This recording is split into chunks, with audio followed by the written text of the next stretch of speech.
Imagine this. In the middle of a crowded airport, a bitter argument erupts with your family, and then they leave you stranded.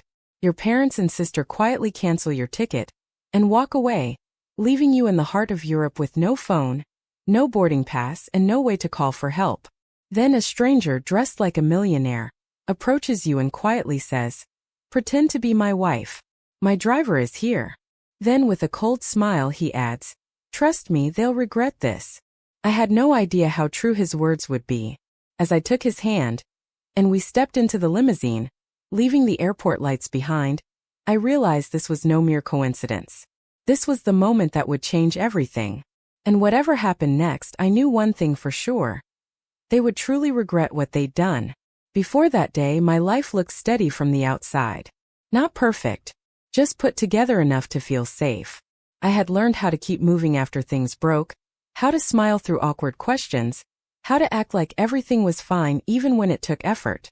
I was the reliable one, the daughter who showed up, the sister who helped smooth things over, the one who did not make scenes. I worked hard for my independence. Every promotion, every saved dollar, every quiet sacrifice mattered to me. I liked knowing I could handle my own life. That sense of control was not flashy, but it was solid. It was mine. People around me often described me as calm, sensible, grounded. I took that as a compliment, even when it meant I was expected to carry more than my share. Family had always been complicated but familiar. Loud opinions, strong expectations, unspoken rules. I knew where I fit, or at least I thought I did. I believed that loyalty counted for something, that being dependable would protect me when it mattered. That assumption felt reasonable at the time. I had recently started imagining a future that felt lighter, one where my choices came first, one where I did not need permission to prioritize myself. It was not rebellion, it was growth. I thought the people closest to me would see that. I thought they would respect it. That trip was meant to mark a shift, a small reset, a chance to reconnect without pressure. I believed I was walking into it as an equal, not a liability. Looking back, that belief explains everything that followed. Because the version of me who entered that airport trusted too easily. And she had no idea how quickly that trust was about to be tested. The trust did not appear overnight. It had been built slowly, layered through years of shared routines, familiar arguments, and moments that felt like proof of belonging. I had learned their moods, their expectations, the right moments to speak and the safer moments to stay quiet. That kind of understanding creates a false sense of security. It makes you believe nothing truly bad can come from people who know you so well. I invested emotionally in ways I never kept track of. Time, energy, compromise. I was always the one adjusting, convincing myself that flexibility meant maturity. If something felt unfair, I swallowed it. If a boundary blurred, I let it slide. I told myself that family dynamics were messy by nature, that loyalty mattered more than comfort. They relied on me more than they admitted. Financially, emotionally, practically. I was the one who handled details, solved problems, filled gaps before anyone else noticed they existed. That role felt validating for a long time. Being needed gave me purpose. Being trusted made me feel secure. I believed that investment worked both ways. That if I ever needed protection, they would step in without hesitation. That trust was not something I had to negotiate. It was assumed, solid, unbreakable. There were moments, small ones, that hinted otherwise. Comments that landed a little too sharp.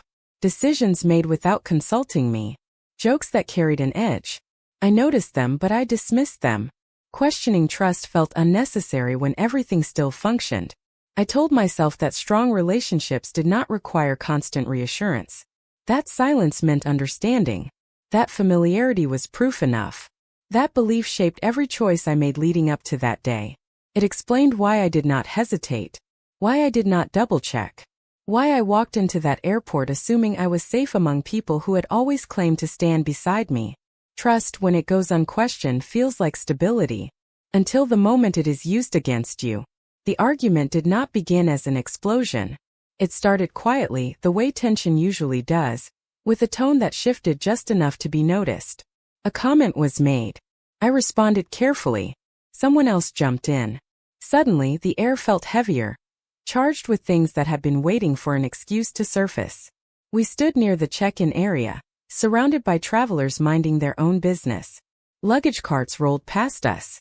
Boarding announcements echoed overhead. The setting made everything feel smaller than it was, like we were supposed to keep it contained. That expectation only sharpened the edge. Money came up the way it always did when control was at stake. I said I needed to slow down, to think about my own plans, my own future. It was not dramatic. It was honest. That honesty landed like a challenge. Voices lowered. Words tightened. The conversation stopped being about logistics and turned personal. Old grievances slipped into the open, disguised as concern. I was told I had changed. That I was being difficult. That I was forgetting where I came from. I tried to explain. Not defensively. Not angrily. I believed clarity would fix it. I believed reason still mattered. That belief cost me time I did not have. The moment I refused to back down, something shifted. The discussion stopped feeling mutual. Decisions were made without me, right in front of me while I was still speaking. I noticed glances being exchanged. Quiet agreement forming elsewhere. I asked what was happening. No one answered directly. That silence said more than any accusation could. The argument ended not with resolution, but with distance. They stepped away, claiming they needed a moment. I stayed where I was, watching them move toward the counter, still assuming this would cool down, still believing it was temporary. I did not realize that the argument was already over. The decision had already been made, and I was no longer part of it. The separation happened quickly, but the consequences unfolded slowly. I stood where I was, expecting them to return, replaying the last few minutes in my head, trying to find the moment where things could still be repaired. The airport did not pause for that kind of hope. I reached for my phone. The screen stayed dark. No signal. No battery. I searched my bag again, then again, as if repetition might change reality. It did not. My wallet felt lighter than it should have. Cards were missing. Cash was gone. I told myself there had to be an explanation, even as logic stopped cooperating. I walked toward the counter, still believing I belonged on that flight. When I said my name, the agent's expression shifted in a way that made my stomach drop. The ticket was no longer active. It had been canceled minutes earlier. Authorized. Final. I asked how that was possible. The answer was procedural, detached, and complete. The reservation holder had made the change. There was nothing to reverse. No exception to request. No appeal to file in time. Around me, people moved forward with certainty. Passports stamped. Bags checked. Gates opening. I felt the space between myself and everyone else widen with every second. This was not just inconvenience. This was removal. I turned, scanning the terminal, expecting to see familiar faces. I saw none. They were gone. Past security. Past reach. Past explanation. The realization settled in layers. I had no way to call for help. No way to follow. No way to prove what had just happened. Even my voice felt smaller in that moment, swallowed by the noise of departures. Security watched from a distance. Not hostile. Just observant. I understood what that meant. If I caused confusion, I would be escorted away. Not rescued. Removed. That was when the truth became unavoidable. I had not been left behind by accident. I had been stripped of options on purpose. And the clock was still running. The fear did not hit all at once. It crept in quietly, threading itself through my thoughts as the pieces began to align. At first, I told myself this was chaos, a misunderstanding that could still be corrected. That belief faded with every unanswered question. I replayed the sequence in my head. The borrowed phone. The casual way my documents were gathered earlier, just to keep everything together. The timing of the argument. How quickly they moved once I hesitated. None of it felt random anymore. My chest tightened as clarity replaced confusion. This had been planned. Not every detail perhaps, but enough to leave me powerless in the exact moment I needed control. The realization was sharp, almost physical, like stepping into cold water without warning. I remembered the glances they exchanged while I was still talking. The way decisions were made without my input, as if I had already been removed from the equation. I had mistaken familiarity for safety. I had mistaken proximity for loyalty. Shock followed close behind. Not the dramatic kind, but the quiet disbelief that settles when you understand someone crossed a line you never thought they would approach. My mind searched for alternative explanations, for anything that would soften the conclusion. There were none. The betrayal felt different because it was calculated. This was not anger in the heat of the moment. It was control, executed calmly, with the confidence that I would not fight back in time. That knowledge hurt more than the abandonment itself. I looked around again, noticing how ordinary everything appeared. Travelers laughed. Screens updated. Life continued. That normalcy made the betrayal feel heavier, as if it had been hidden in plain sight. Fear deepened when I understood what this meant beyond the airport. If they could do this here, publicly, without hesitation, what else were they willing to justify? How far would they go once they decided I was inconvenient? That question stayed with me, unresolved, pressing against every thought. Because in that moment, the worst part was not being alone. It was realizing I had been outmaneuvered by people I trusted to protect me. I noticed him before he spoke to me, though I could not explain why. In a place filled with rushed movements and raised voices, he stood apart from the noise. Still, observant, as if time moved differently around him. He was positioned a short distance away, close enough to see what was unfolding, far enough to avoid being involved. His posture was relaxed, not casual, intentional. He did not glance at his phone or scan the departure board. His attention stayed fixed on the situation I was trying to survive. At first, I assumed he was just another traveler waiting for someone. Then I realized his focus never wavered. Not during the argument. Not when I rushed to the counter. Not when the agent's tone changed and my options disappeared. He watched quietly, as if he already understood more than I did. There was nothing intrusive about him. No pity. No curiosity that felt uncomfortable. Just awareness. That calm presence stood in sharp contrast to the chaos tightening around me.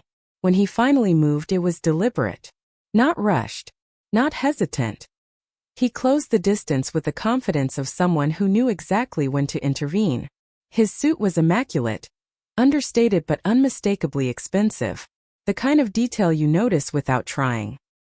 He stopped beside me, close enough that his voice would not carry. His tone was even measured, almost reassuring. He did not ask if I was all right. He did not ask what happened.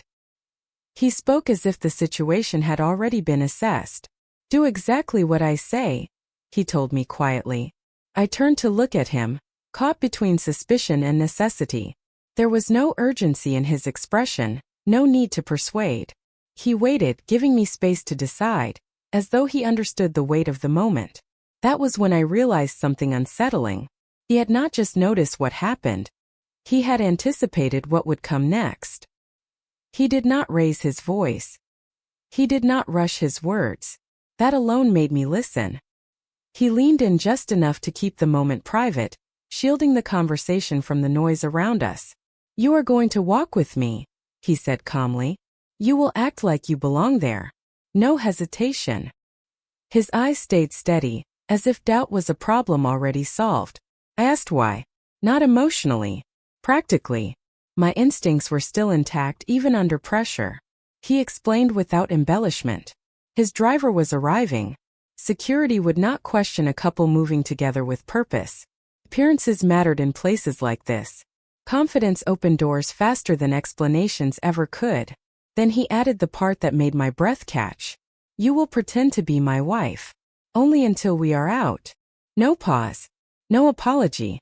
Just a fact delivered like a solution. I hesitated. Not because the idea was dramatic, but because it was precise. Too precise to be random. He noticed the hesitation and continued, adjusting the offer without pressure. "You do not owe me anything beyond that moment. I am giving you an exit. Take it or do not." There was no threat in his tone. No promise either. Just a clear choice placed in front of me when I had none left. I asked what he gained. His answer was honest, almost blunt. "Nothing permanent. Convenience. Timing. The same things you need right now." That balance made it believable. He did not ask for trust. He assumed I would decide quickly. That assumption shifted something in me. People who manipulate usually oversell. He did not sell at all. I looked around one last time. The counter. The guards.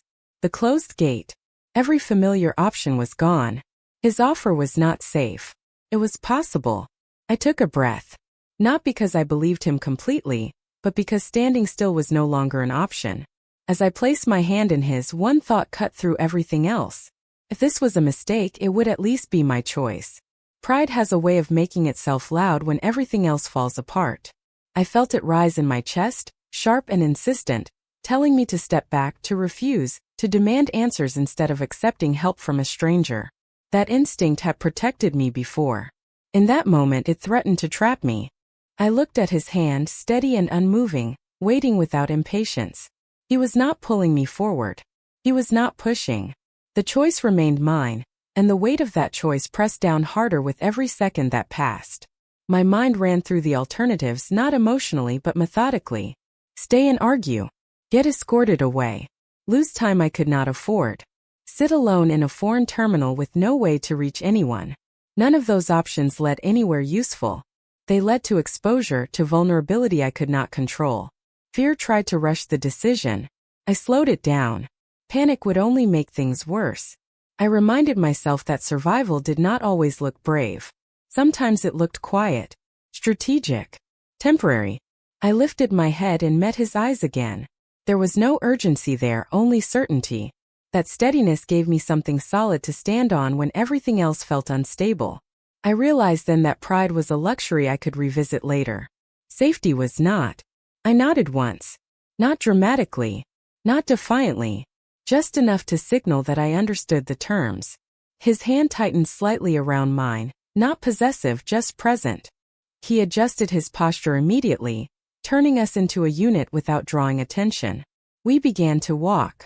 With every step, the noise of the airport faded into something distant, less threatening. People made space without questioning us. Security glanced and looked away. The simple act of moving with purpose changed how the world responded. I did not feel rescued. I felt aligned, like I had stepped into a role that gave me momentum instead of stripping it away. As the exit doors came into view, a quiet clarity settled over me. This decision was not about trust. It was about choosing motion over paralysis. And once I moved forward, there was no going back.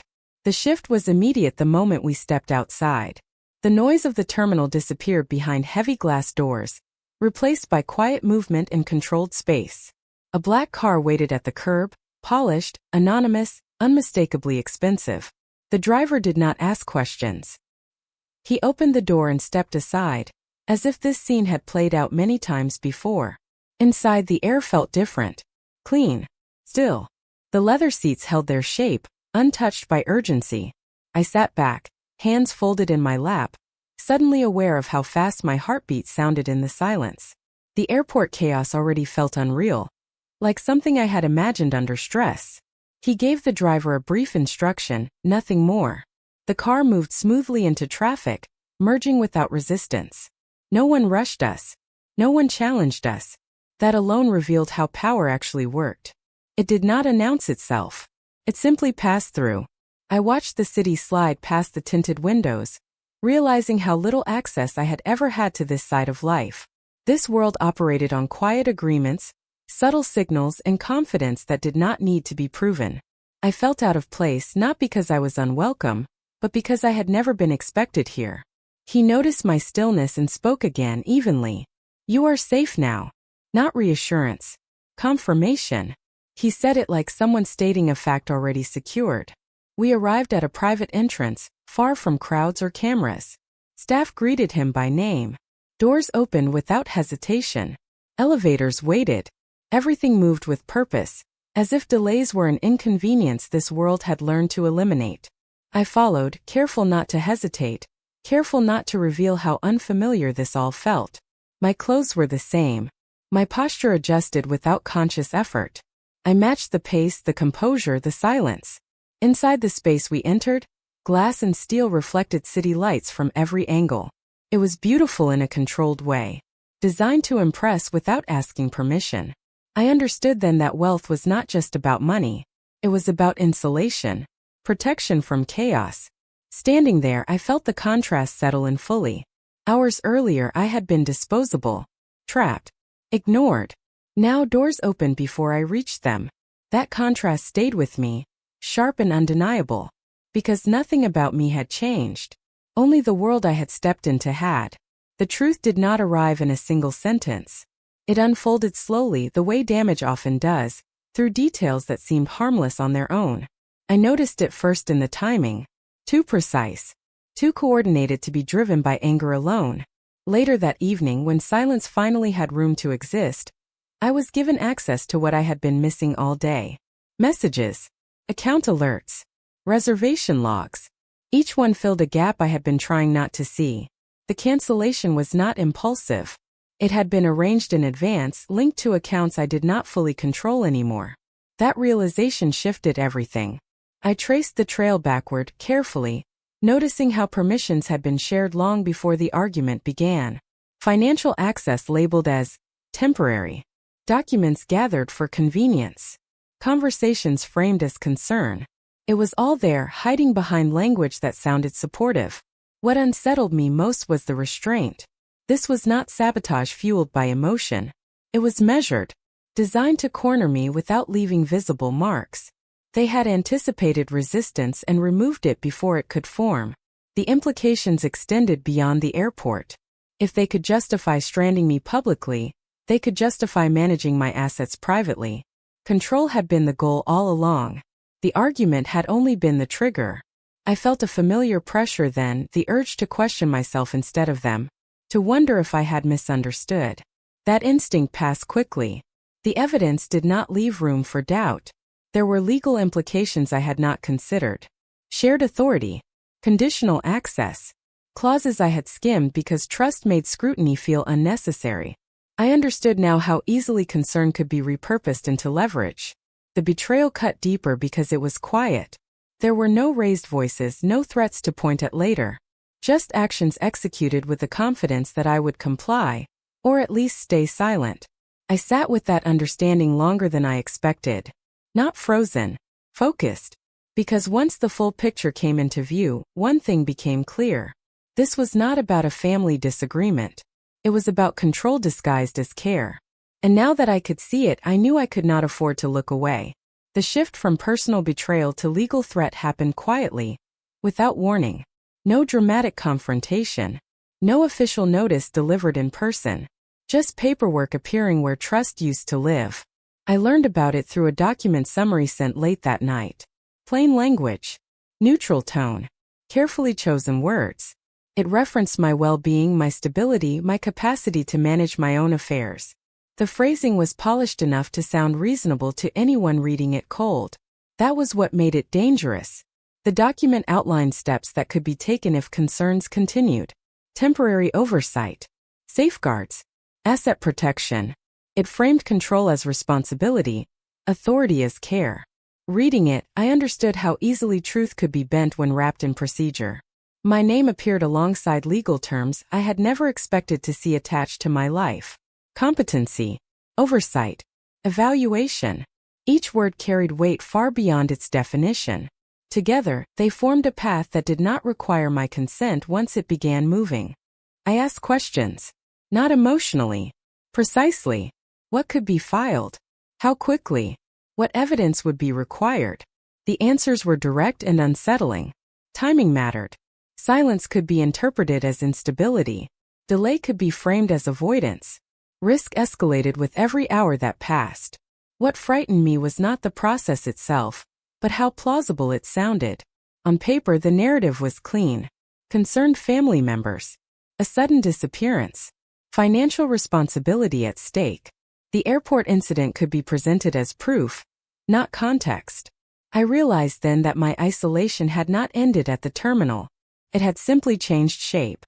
The battlefield moved from public space to legal territory, where outcomes favored preparation, not fairness. I felt anger rise, sharp and focused, then settle into something more useful. Clarity. This was no longer about what they had done.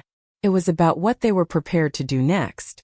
The rules had changed, and pretending otherwise would cost me everything I had worked to protect. I closed the document and took a breath that felt heavier than the last. Because now the stakes were no longer emotional. They were formal, permanent. And the clock had started ticking in earnest. Fear stopped being useful the moment I understood the rules of what I was facing. Panic would only make their narrative easier to sell. Silence would look like weakness.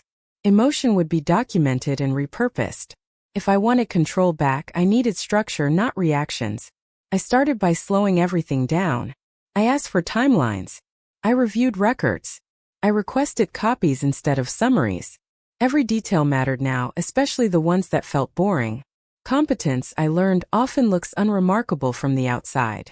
I began to organize my own story the way they had organized theirs. Dates, decisions, context. I documented when access had been granted and why. I traced how temporary permissions had quietly become assumptions of authority. Seeing it laid out removed the last traces of doubt. Questions replaced fear. What could be challenged? What required immediate response? What could wait? Strategy formed where emotion had been. That shift changed how I carried myself. I stopped sounding defensive. I started sounding prepared. I paid attention to how language worked in this space. Words like concern and support could be used against me if I let them stand unchallenged. I learned to reframe without escalating, to assert without provoking, to clarify without explaining myself into a corner. Each step built confidence not because the situation improved but because I was no longer guessing. I understood the mechanics now. That knowledge created distance between me and the fear they expected me to feel. There was a quiet satisfaction in realizing they had underestimated me. Not dramatically, subtly. They assumed I would freeze, second-guess, retreat. Instead, I adapted. I learned faster than they anticipated. I stopped thinking in terms of fairness. I started thinking in terms of outcomes. What protected me? What preserved my autonomy? What closed doors they had opened without my permission? Growth does not always announce itself. Sometimes it appears in how you speak less and prepare more. How you choose precision over explanation. How you stop hoping someone will do the right thing and start ensuring they cannot do the wrong one again. By the time I finished laying out my next steps, I felt something unfamiliar settle in. Not relief, readiness. And once that took hold, there was no returning to who I had been before. The change did not arrive with an announcement. There was no confrontation to mark it, no clear moment they could point to later and say that was when everything turned. It happened quietly in the background, while they remained convinced they were still ahead. They continued moving as if I were overwhelmed. As if confusion still guided my choices. Messages came framed as guidance. Suggestions disguised as reminders. Each one assumed I was reacting instead of planning. That assumption became their blind spot. I responded less. When I did, my words were measured. Short. Precise. I stopped explaining my reasoning. I stopped correcting their tone. Every reply served a purpose and nothing more. That restraint unsettled them, even if they could not name why. I noticed the subtle shifts in their behavior. Requests that arrived more carefully worded. Questions asked indirectly instead of openly. The confidence they once carried began to thin, replaced by cautious probing. They sensed movement without seeing its direction.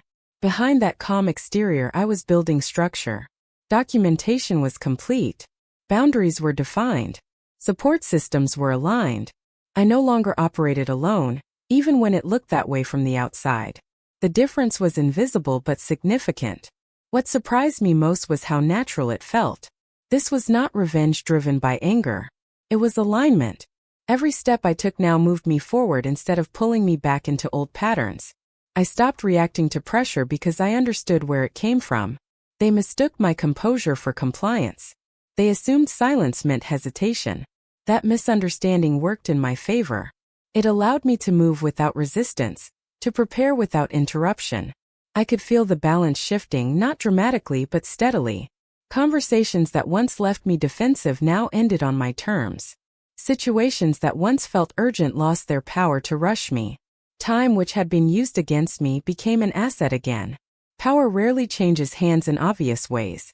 More often it slips unnoticed, when one side adapts and the other remains fixed in expectation. They did not see it happening. They only felt it later when their influence stopped working the way it used to. By then the shift was already complete. The meeting did not happen the way I once imagined it would. There was no dramatic buildup, No rehearsed speech playing in my head as I walked in. By the time our paths crossed again, emotion was no longer driving me. Awareness was. They looked at me closely, searching for signs of weakness they expected to find. Hesitation, anger, an explanation. I gave them none of it. I stood comfortably, grounded in a way that did not need to be announced. The conversation started cautiously. Polite questions. Surface-level concern. They spoke as if enough time had passed for everything to soften. I listened without interrupting, noticing how carefully they chose their words now. Control had made them confident before. Uncertainty made them careful. When the moment came to acknowledge what happened, I did not accuse. I did not raise my voice. I stated facts, dates, actions, outcomes, calmly, clearly. Each point landed without emotion attached, which made it impossible to dismiss as exaggeration. They tried to redirect the conversation toward intention, toward misunderstanding, toward concern. I did not follow. Intention no longer mattered. Impact did. That distinction shifted the tone immediately. I could see it then, the subtle realization that I was not there to negotiate my worth or seek validation. I was there to establish distance. That understanding unsettled them more than confrontation ever could. I did not ask why they did it. I already knew. I did not demand an apology. I did not need one. The version of me standing there was not looking for repair. She was setting terms. When the conversation ended, it ended cleanly. No unresolved tension. No lingering hope of influence. I wished them well and meant it, not because everything was forgiven but because everything was finished. Walking away felt different this time. Not heavy. Final. And that calm finality said everything I needed it to say. Silence became my strongest response once I stopped needing to be understood. I did not announce boundaries or explain decisions. I simply removed access. Calls went unanswered. Messages received brief acknowledgments, when they received any at all. The absence of reaction did more than any argument ever could. They tried to fill the quiet at first. Explanations arrived unprompted. Justifications followed. Then concern. Each message carried a slightly different tone, searching for the version of me that used to respond quickly, emotionally, predictably. That version never appeared. What unsettled them was not rejection. It was uncertainty. Silence left no opening to correct, no angle to manipulate, no emotion to manage. They could not tell whether I was angry, hurt, or unmoved. That lack of clarity shifted the power further away from them. I noticed how often people confuse access with importance. When access disappears, importance is suddenly questioned. They felt that change immediately. Invitations became more carefully worded. Requests were framed as favors, not expectations. The dynamic they once controlled no longer functioned. I did not block them out of spite. I did not disappear dramatically. I remained visible, just unreachable. That distinction mattered. It showed that I was not hiding.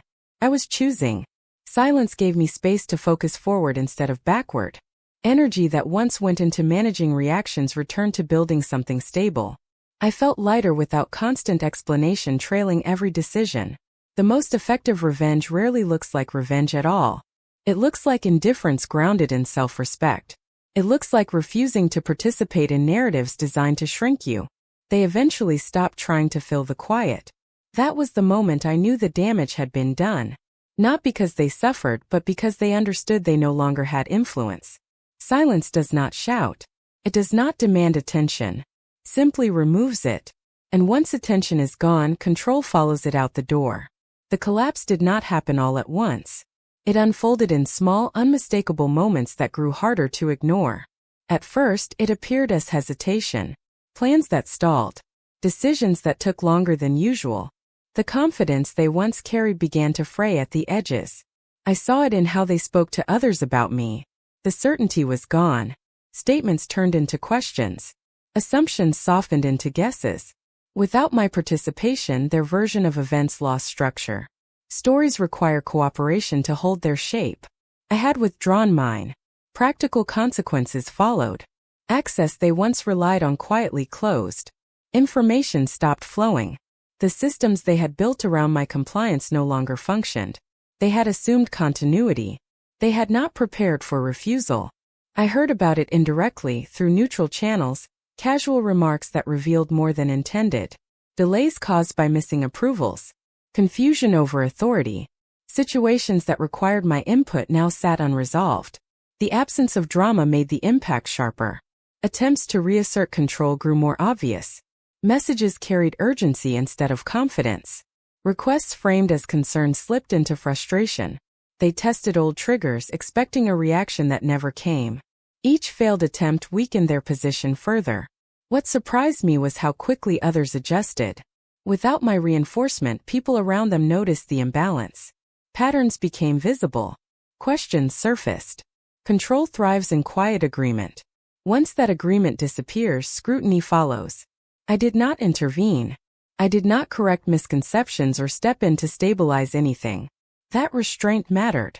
Letting consequences unfold without interference ensured they were understood as outcomes, not attacks. Watching this from a distance felt strange at first. Not satisfying in the way revenge is often portrayed. More instructive. Power, I learned, depends heavily on belief. Once belief erodes, authority struggles to maintain itself. They began reacting to circumstances instead of directing them. That reversal was subtle but decisive. Control that had once felt absolute now required effort, explanation, defense. I recognized the moment it truly collapsed. They stopped acting as if they could influence my choices. They started reacting to them. By then, the balance had shifted beyond recovery. The decision did not come with a speech or a dramatic declaration. It arrived quietly, settling into place the way truth does when it no longer needs permission. I stopped measuring my choices against their reactions. I stopped anticipating discomfort that was not mine to manage. For the first time, my decisions were not filtered through guilt. They were guided by clarity. What protected my peace? What moved my life forward? What no longer required justification? That shift changed everything. I noticed how often I had softened myself to keep others comfortable. How often I had explained boundaries instead of enforcing them. That pattern ended without negotiation. I did not announce the change. I lived it. Opportunities one once postponed became priorities. I redirected energy toward work that challenged me instead of draining me. My schedule reflected intention instead of obligation. Each choice reinforced the next, creating momentum that felt earned. There was relief in that alignment. Not the temporary kind that fades once conflict returns, but the steady kind that holds. I slept better. I spoke less. I trusted my judgment without seeking reassurance. Those small changes compounded quickly. They noticed the difference even if they did not understand it. Their opinions no longer shaped my direction. Their expectations no longer framed my decisions. That independence unsettled them more than any confrontation could have. Choosing myself did not mean rejecting my past. It meant refusing to let it dictate my future. I carried forward what strengthened me and released what had only ever limited my growth. Apology did not factor into that choice. Not because I lacked empathy, but because self-respect does not require permission. I had not done anything wrong by protecting what I built. I had simply stopped allowing access to people who use proximity as leverage. The final power shift was not about winning. It was about ownership. Ownership of my time. Ownership of my voice. Ownership of the life I was no longer willing to shrink. And once that choice was made, there was nothing left to negotiate. Distance gave me clarity I never had while trying to hold everything together. Once I stopped looking back, forward movement became easier, almost natural. I focused on building something that belonged entirely to me, without permission, without compromise. Work became more than routine. It became intentional. I chose projects that challenged my skills instead of draining my energy. I trusted my instincts when opportunities appeared, even when they required risk. That trust paid off in ways I could measure and in ways I could not. Confidence grew quietly, reinforced by results rather than approval. Financial stability followed consistency. I tracked decisions carefully, understanding now how easily access could be mistaken for entitlement. Every account, every agreement, every signature reflected autonomy. That control felt grounding, not restrictive, protective. My daily life changed in subtle ways. Mornings felt lighter. Evenings belonged to me. I built routines that supported growth instead of recovery. Friendships shifted too. Some deepened. Others faded naturally. I learned to value reciprocity without needing to demand it. Success did not arrive all at once. It layered itself through discipline, focus, and the absence of unnecessary conflict. I stopped explaining why I made certain choices. The outcomes spoke clearly enough. There was pride in that independence, but not the loud kind. It showed up in how I carried myself, in how I responded less and acted more, in how setbacks felt manageable instead of overwhelming. I no longer questioned whether I was allowed to succeed on my own terms. I noticed how people responded differently to that stability. Conversations changed. Assumptions shifted. I was no longer positioned as someone to manage or correct. I was seen as capable. That recognition came without effort once the foundation was solid. Walking away had felt like loss at the time. Building forward reframed it as release. I had not abandoned anything essential. I had removed obstacles. Looking back, I understood that independence was never about proving something to anyone else. It was about alignment, creating a life that did not require constant defense. The life I built after walking away did not need explanation. Stood on its own. And for the first time, so did I. Understanding arrived after the damage was already done. Not because the truth was hidden, but because I had been conditioned to overlook it. I had confused endurance with loyalty and compromise with love.